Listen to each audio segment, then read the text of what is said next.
72 파타 72 페이지 आरो आयदायानो जाहैबाय जिबे श्रेष्ठ प्रतिमादि फुजा प्रयोजन आसेखिना जिबिनि सोरजिनाय श्रेष्ठ माने जिबिनाय श्रेष्ठ प्रतिमादि मुर्ति फटकफोरखौ होनदों मुर्तिफोरखौ फुजा प्रयोजन आसेखिना सिबिनांगौनि गोनांथि दंना गैया खुलुमनांगौनि गोनांथि दंना गैया बिनि बागै परमहंसआ रग' थख' जोंनो खोन्थालांबाय बे शास्त्रखौ लाना नायोब्लानो जोङो खुनु दहाय बे प्रसारक प्रसारिकायमोन बुंलांबायदि सोरखौबा शिब सोरबा लक्ष्मी सरस्वती दुर्गा सोरखौबा औवा दंफां लाइफां बेफोरबायदि फटक मुर्ति दानानै खुलुमनांगौ गैला आइमोन आफामोन गावनो रग' दंखाजोबथारो बेखायनो जों बे लेखा बिलाइखौ फरायनानै नायदोल' थेवबो आङो बेखेवनानै फरायनानै खोन्थानानै होलांनो नागिरदों आरो आइमोन आफामोन खोनासंनो बहाय होननानै बुंदों এই জীবের শ্রেষ্ঠ প্রতিমাদি লয়া মনুষ্যগণ পরস্পর বিবাদ বিসম্বাদ বাদ বিদন্থায় নানা প্রকার অশান্তি ভোগ করিতেছে बे जिबिनि सोरजिनाय प्रतिमा मुर्तिफोरखौ लानानैनो मानसिफ्रा गावजों गाव दावराव दावसि नांलाय खमलायजों गोबां रोखोम अशान्ति जाबाय होनदों शास्त्रआव केह केह বলেন জীবের শ্রেষ্ঠ प्रतिमा पूजा धर्म केह বলেন इहा अधर्म बुंबायना बहायनो सोरबाया सोरबा बुङो जे जिबिजों जोंजों बा जिबिफोरजों सृष्टि खालामजानाय प्रतिमा फुजा खालामनायासो धर्म बेनिफ्राय सोरबाया बुङो बेबादिया अधर्म जों दा जोंसो बुंबायना जोङो डाइरेक्ट जोंखौनो बुंना लादो जों अधर्म होननानै बुंखाबायना बेखौ नाथाय सोरबाया बैसोरनो जोंना धर्म बेनो जोंनि धर्म बिदि सानबाय आरो मा दा बेबादिनो जों दावराव दावसि जालायनानै जों बेनो अशान्ति जाबाय आरो मा बेखौ होनदों बे मनुष्य मात्रे आपन आपन मान अपमान जय पराजय सामाजिक कर्तृत्व मिथ्या स्वार्थ परित्याग करिया सार भाव ग्रहण करा कर्तव्य मानसि मात्रैनो होनदों जोंखौल' होनाखै बे मुलुगाव जेसेबां मानसिफोर दं मानसि मात्रैनो सुबुंफोर मात्रैनो गाव गावनि मान अपमानखौ जय पराजय जेननाय देरहानायफोरखौ आरो सामाजिक कर्तृत्व समाजाव सोलिनाय नंखाय सोलिनाय मिथ्या स्वार्थखौ एंगारनानै सार भाव ग्रहण करो नंगुबै सान्थौखौ आजावनानै लादो होनदों जों दा बेखौ सानाना जायखौ नुदों बेखौनो सोलोङो जोङो खिन्थु गोथौवै जों बिजिरनानै नाया साननानै लाया बेखौ होननानै बुंदों जाहाथे जगतेर मंगल बेबादि बिजिरनानै खामानि मावनायावसो मंगल जायो होनदों आरो शान्ति जायो होननानै बुंदों बिसारपूर्वक मिथ्या त्याग असत्य ग्रहण मनुष्य मात्रनि बिशेष मंगलफोर बिजिरनायजों असत्यखौ एंगार आइमोन आफामोन सायख'नायजों असत्यखौ एंगारदों आरो सैथोखौ आजावदों बे सैथोखौ आजावनायानो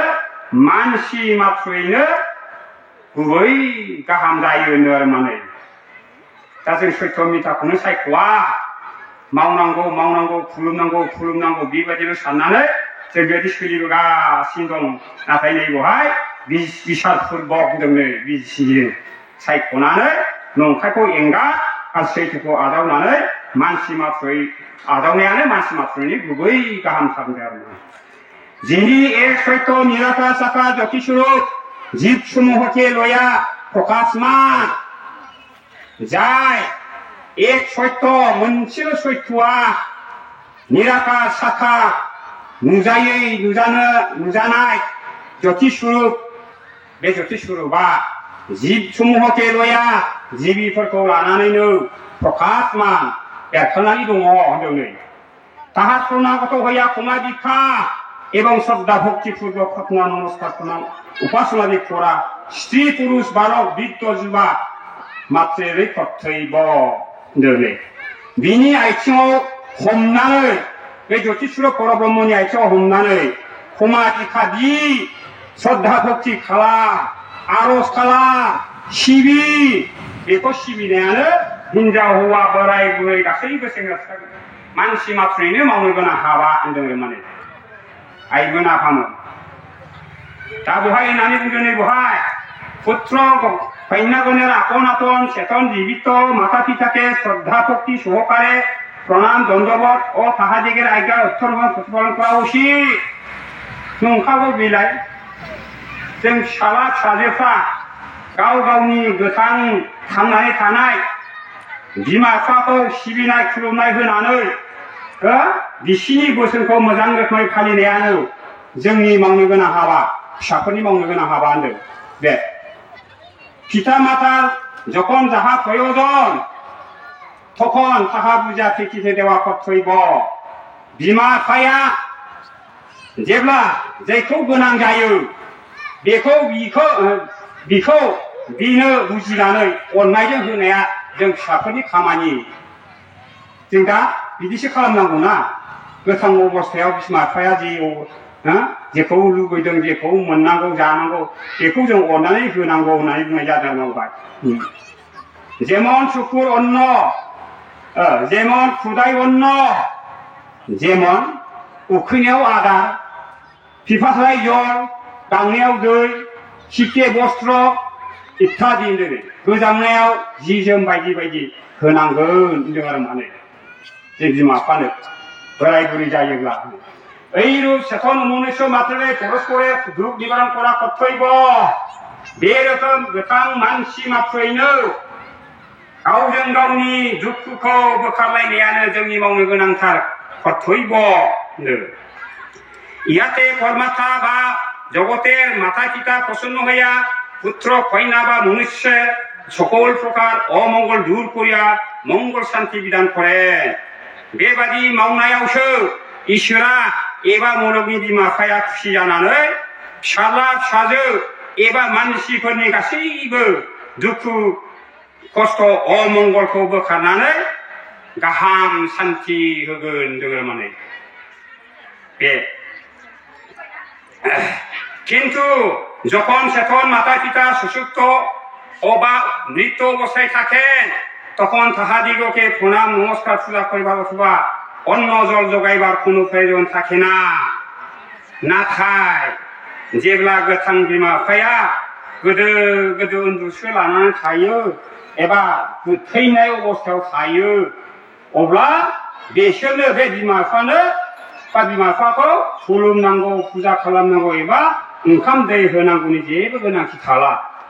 दहाय जे होनबायना थैनायाव ओंखाम दौनाय दै दौनाय लुबैबावो होननाया बहाय माखासे हाबखाबावबाय नै शास्त्रआव आइमोन आफामोन गोथै देहायाव बा गोथैयाव जड़ पदार्थआव बेबादि ओंखाम दै होनांगौनि जेबो गोनांथि थाला नांदों फुजा खालामनांगौनि गोनांथि गैला दहाय जे फटक मुर्ति खुलुमनाय होनदोंना नैबे जिनिसखौ खुलुमनांला होननाय जाबाय माता पिता से अबस्थाय জ্ঞানচিত্ত থাকেন বলে কোনো প্রয়োজন থাকে না बिमा बिफाया गोथै अबस्थायाव गियानि गैयि जानानै थानायखाय बिसोरनो जेबो गोनांथि थाला होनदों नै गोथैया जेरै उन्दुना थाबाय थैबाय सहलसै बेनो जेबो गोनांथि गैलानो যতক্ষণ অগ্নি প্রকাশ থাকেন ততক্ষণে অন্ধকার দূর করিবার জন্য তৈলাদি আবশ্যক जेब्लासिम अरा जोंबाय थागोन अब्लासिम खोमसिखौ होखारनो जुनै थावनि गोनांथि जागोन आरो माने लेनथेनाव बे एक सत्य सत प्रकाश निराकार साकार माता पिता रूपी मंगलकारी ओंकार विराट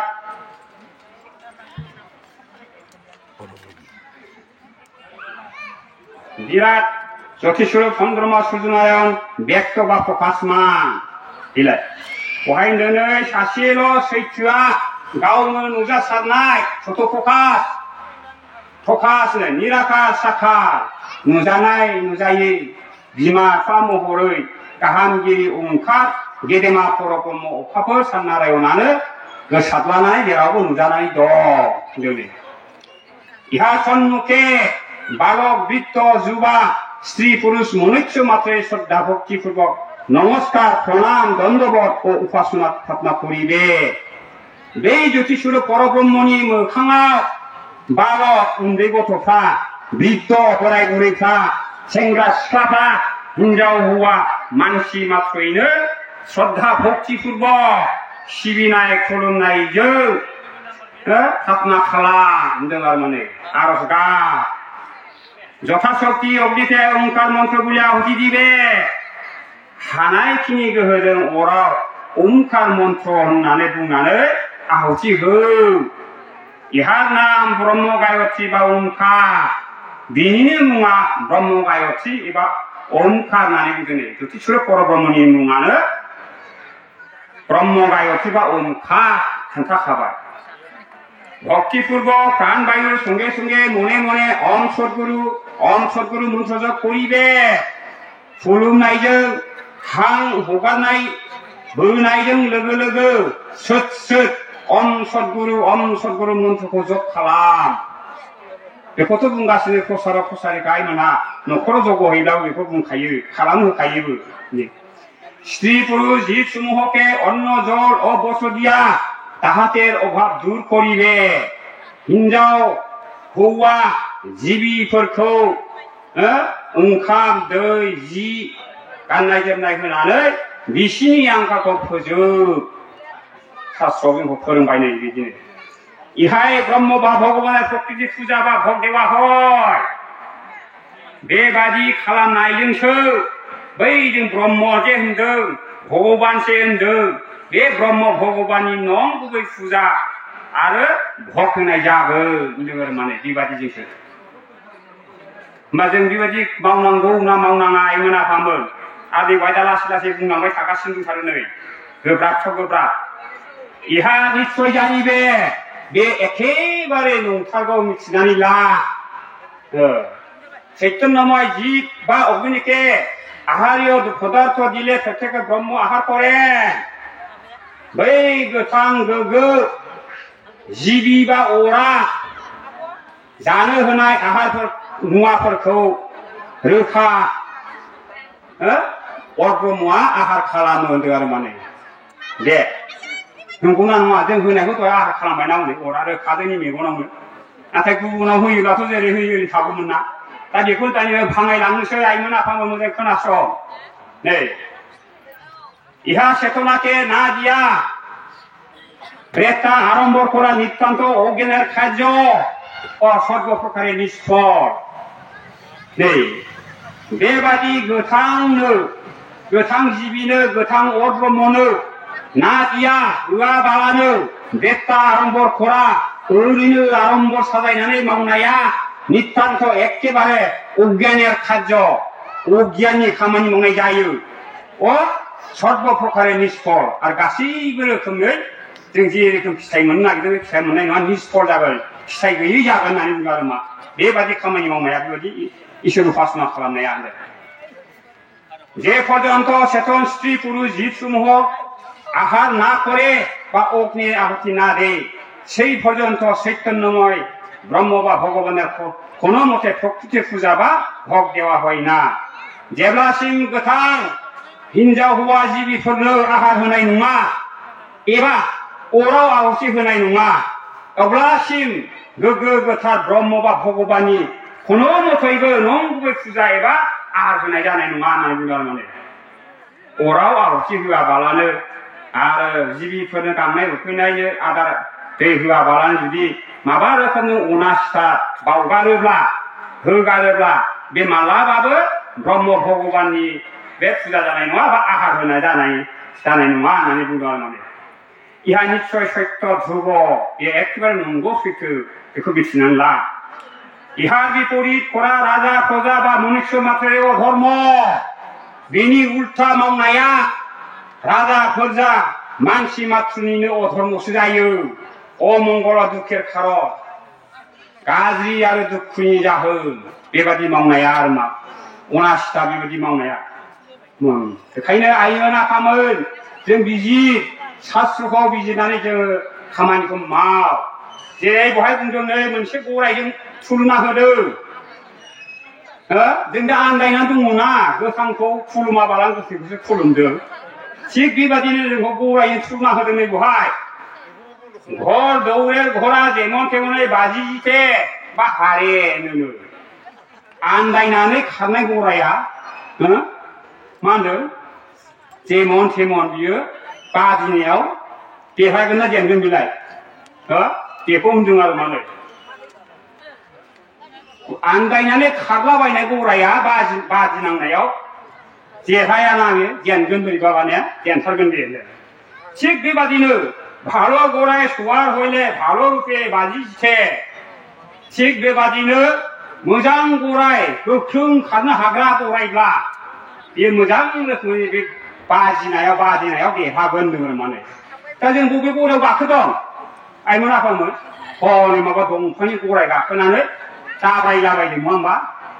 दंफांनि गराय दानदों खुलुमदों मैदेर आखिदों मैदेरनि फट' दानदों खालामदों खुलुमदों मानसि मुरथि खालामदों मोख्रा मुरथि खालामदों मोसौ गाधा मुरथि खालामदों खुलुमदों बा सेथ्रा जिबौ खुलुमदों मा खुलुमाखै जोंलाय इसाक सारा खुलुमदों दा बेफोरबादि खुलुमनायखौनो थुलुना होदों आरो मा बेबादि आन्दायनाय गराय जेमोन आन्दायनाय गरायाव गाखोयोबा जों बादिनायाव जेनो नङा होमबा थिग बेबादिनो जोङो बै मुरथि जेबो गैयै अचेतन जड़ मुवायाव गाखोनानै बा बेखौ फुजिनानै जोङो बे आन्दायनाय गराय बादि जोङो आन्दायगोन होननानै बुंदों आरो मा बाहाय होननानै बुंदों हे हिन्दुगण जोंथ' हिन्दुसो नङा होमबा जोंखौ हिन्दु होनो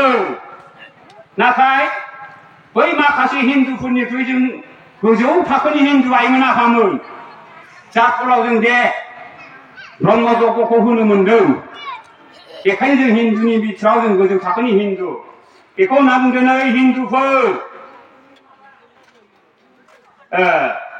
তোমরা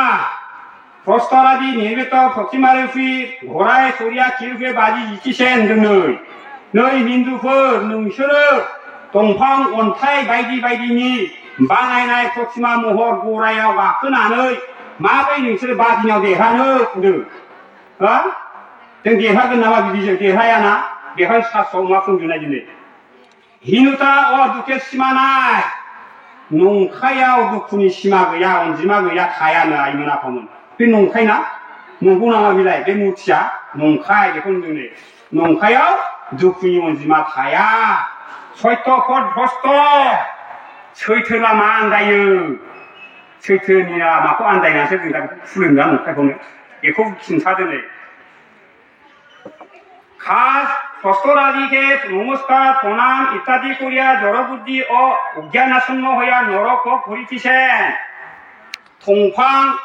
अन्थाइ बायदि बायदिखौ खुलुमनाय बायदि बायदि खालामनानै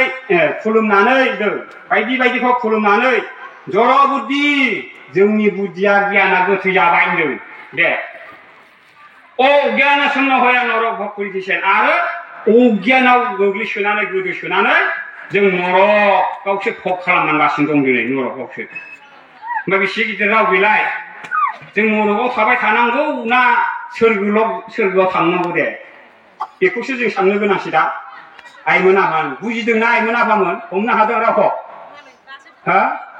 मोजां खोनासं बिजिरनानै ला सायख' रावफ्रा नंगौना नङा बोरै थांदों रावफ्रालाय बेखौ एसे सान आरो मा बिजिर बहाय होनना बुंदों जीवे श्रेष्ठ खास प्रस्तरेर प्रतिमाय कोनो चेतन बा गियान नाय जिबिजों सोरजिजानाय दाजानाय दंफां अन्थाइनि प्रतिमायाव मुर्तियाव फटकआव कोनो चेतन बा गियान नाय जेबो गोथां एबा गियान गैया होनदों आरो मा गियान थाया मिथिबायना बुजिदों बर'नि आं बुंलांबाय যে নমস্কার প্রণাম বা পূজা করলে বা না করলে তাদের কোনো সুখ দুঃখ বোধ হইবে না দিनै बेखौ सिबि बा दा सिबि फुजि बा दा फुजि बेहा खुनु दुखु सुखु जेबो मोनदांनाय थाला होनदों मोनदाङो नामा बिलाय जों खुलुमदोंना खुलुमाखै दंफांनि मुरथिया मोनदाङा बेखौ खोन्थादों आरो माने बहाय होनबावबाय যেমন মাতা পিতা মৃত্যু শরীরকে যদি নমস্কার প্রণাম করো তাহাদের কোনো সুখ দুঃখ অনুভব হইবে না। যেমন বিমা बिफानि गोथै देहाखौ नोङो खुलुमोब्ला बे बिमा बिफाया नोंनि खुलुमनायनि दारै बियो सुखु दुखु मोनदाङो नामा होनदों। मोनदाङोसो जों खुलुमनायखौ बियो मोनदांनो हालाना बियो। गोथाङावसो मोनदांगौमोन। आंना फिसा हिनजावफ्रा फिसालाफ्रा आंखौ खुलुमबाय, आंनो जानो होबाय, बिदि साननानै बे अनुभब खालामलांगौमोन आइमोन आफामोन। नाथाय गोथै देहायाव खुलुमोब्ला बेफोरबादि सुखु दुखुनि अनुभब जाया होननानै बुङो आरो मा अनुभव खालामनो हाया। सुख दुख अनुभव चेतन अवस्थाथाय घटे। सुखु दुखु मोनदांनाया गोथां थासारियावसो जायो आरो मा गोथाङावसो जों सुखु दुखु मोनो होनदों। এই অবস্থায় মাতা পিতা সুখর কার্য করে কর্তব্য। बेबादि गोथां थासारियावसो बिमा बिफानि सुखु गोजोननि खामानिखौ मावनाया जों फिसाला फिसाजोफोरनि मावनो गोनां कर्तव्यथार होनदों आरो मा आइमोन आफामोन। मिथिबाय जोंखौ मा बुंदों शास्त्रआव जों दा मा खालामदों, जों मा मावदों, बेनिखायनो जों बोरै गोजोननाय मोननो? जों मोना। जोंनि इसोर उपासनायानो उल्था आइमोन आफामोन। जेखौ जाया बेखौ जों मावो, जेखौ जाया बेखौ जों बेखौ सानफ्लाङो। नै बेफोरबायदिनो जोङो खस्थ' मोननांदों। बहाय होननानै बुंदों नै बलिदानि जिब हिंसायाव परम कल्याण गीतानि 118 पृष्ठायाव दङ बियो। बेखौ होननानै बुंदों नै रग आघात खुदा तृष्णाय खस्थ' सकलनि समान। नंगौना नङा आइमोन आफामोन? दहाय माखासे प्रसारितामोनहा बुंलांबायना बेमार जानाय, लोमजानाय, आघात दुखु खस्थ' मोननाय, खुदा उखैनाय, तृष्णाय गांनाय, खस्थ' मोननाय गासिबो बयनाबो समान। दाउआ दहाय बुंखाबायना आं जेरै खस्थ' मोनो दाउआबो बिदिनो खस्थ' मोनो, अमायाबो बिदिनो खस्थ' मोनो दहाय राव बुंखालांबाय। जिब मात्रे परब्रह्मेर स्वरूप। जों गासिबो जिबिफ्रानो बै परब्रह्म ज्योति स्वरूपनि महरल' होनदों। बिनिनो महरल' गासिबो बिदिनो खस्थ' एखे जेमन सकलरे सैरुप होनदों। नै खस्थ'आ सासेनि खस्थ'आ जेरैबायदि बयनिबो खस्थ'आ बे रोखोमैनो होनदों आरो मा दिनै आंखौ बुयोब्ला आं सागोन ना, बिराद दुखु मोनगोन। आरो नोंखौ बुबा नोंबो बियो आं जेरै दुखु मोनदों नोंबो बियो जेरै दुखु मोनगोन होननाय जादों आरो माने। আপন পুত্রের মঙ্গলের জন্য যে অন্যের পুত্রের প্রাণ বধ করিতেছ ইহার পর ভোগ করিতেছ করিবে नोङो। गावनि फिसालानि मोजांनि जुनै जे गुबुननि फिसानि जे जिउ प्राण बध करितेछ बुथारदों, बुथारो होनदों। इहार पर बिनि फिसायखौ भग खालामनो मोनगोन बा खालामनांगोन होनदों माने। जोंथ' दा बार्थडे खुङोब्ला मा खालामो जोंलाय? आयौ आंनि फिसानि थाखाय मंगलनि थाखाय जोनोम सान खुंबाय, इसोरनाव आरज खालामबाय, आं बिराद मोजां प्रसारक प्रसारिकाफोरखौ बुरजा लेंहरनानै नङा होमबा दांबाय हनै बे खनायाव बाब्रा अमा सिथारबाय, बोरमा हाथारबाय, दाउ हाथारबाय, जाबाय। दा बेखौ बुंदों आरो मानै गावनि फिसालानि मोजांनि जुनै गुबुननि जिउखौनो बुथारबाय होनदों। बिनि फिथाइखौ नोङो भग खालामनो मोनगोन आरो खालामनांगोन होनदों आरो माने। होमबा बेसे गिदिर राव बेलाय? दाखानसै आइमोन आफामोन बेबादि बार्थडे खुंनायाव हाबा होनायाव हाजार जिब हत्या खालामनो नांलिया। जोङो बे ज्योतिषपुर परब्रह्मनि सत्य रावखौ खोनाबायब्ला जोङो बे रोखोमै सोलिदों, मिरामिस खालामनानै खुंनो नाजादों। जों बार्थडेखौ दा खुंनाखै, मिरामिसजों खुं, जेसे हागौ गोथाव संनानै जाहो आरो मा भक्तफोरनो। बेसो ना जोंनि मावनो गोनां खामानिया। जों जोंनि फिसानि थाखाय मोजां आरज खालामबाय इसोरनाव, नाथाय जोंनि दुखुआ जेरै बै जिब जुनारनि दुखुआबो एरै होनखाबायना नैबे नोंनि फिसानि मोजांनि थाखाय जुदि गुबुन फिसाखौ जुदि जोङो हत्या खालामोब्ला जोंनि बेहाय मा मंगल जानो? जोंनि मंगल जाया होननानै बुङो आरो मा बहाय होननानै बुंदों नै जीव हिंसार परिवर्ते केवल उत्तम पदार्थ अग्निते आहुति दाও। बै हाग्लुं बांग्लुं जिब जुनार हत्या खालामनायनि बदलै खालि मोजां मुवाजों अराव आहुति हो शास्त्र बुंखाबाय होमबा जों बे शास्त्रनि रावखौ बुङोब्ला फोलायोब्ला आइमोन आफामोनहा दुखु मोनो गाज्रि मोनो ब्रह्मफ्रा हरै माबा जिब जुनार बुथारनो मोनलानो बार्डेआवबो हाबायावबो बन्द खालामजोब्बाय बे जोंनि राव नङा आइमोन आफामोन एखे बे शास्त्रनिसो राव शास्त्रआ जोंखौ बिदिनो होनदों जोंनि बे सत्य सनातन होनदोंना सत्य सनातननि जे बावनो बोसोना बेनो होमबासो बे सत्य सनातन धर्म ब्रह्म धर्मआ रैखा जागोन आरो नङाबा रैखा जानाय नङा आइमोन आफामोन बे केवल हम करिले समस्त फल प्राप्ति हइबे खालि जों हम खालामो अराव आहुति होयोब्लानो दंनाय मानि फिथाइखौ मोननो हागोन दहाय आइया बुंदोंना बे सोमफोरनो धर्म जोङो बे अराव आहुति होयोब्ला मोनब्रै फिथाइ मोनो आइमोन आफामोन मोनब्रै बे मोनब्रैयानो चतुर्थ वर्ग फद दहाय बुंलांबाय बेखेवनानै आइया धर्म अर्थ काम मोक्ष बे मोनब्रै फलखौ मोनो होननानै बुङो आरो मा अराव आहुति होयोब्लानो বহাই না বুঝাইলে আজ হইতে যে আপন সুখের জন্য বা সকাম সাধনের জন্য যে পুলি করিলে সেই জন্ম জন্ম নরক ভোগ করিবে खोनाबाय आइमोन आफामोन बिराद गिदिर राव बियो दिनैनिफ्रायनो जे गाव गावनि सुखु गोजोननि जुनै बा सखा लुबैनाय कामना बासनाखौ जाफुंसारनो जुनै जिबि बुलि होयोब्ला खालामबावोब्ला से जन्म जन्म बेबादि सुबुङा जोनोम जोनोम नरक भगसो खालामनांगोन नरकावसो भग खालामहैनांगोन मा जोनोम जोनोम दहाय बुंदोंना आफाया सौरासिल'खौ जनि होनदोंना बे सौरासिल'खि जनि जोनोम मोनबाबो बे नरकाव थाबाय थानांगोन मा आइमोन आफामोन बिनिफ्राय बुंबावदोंना भगखौ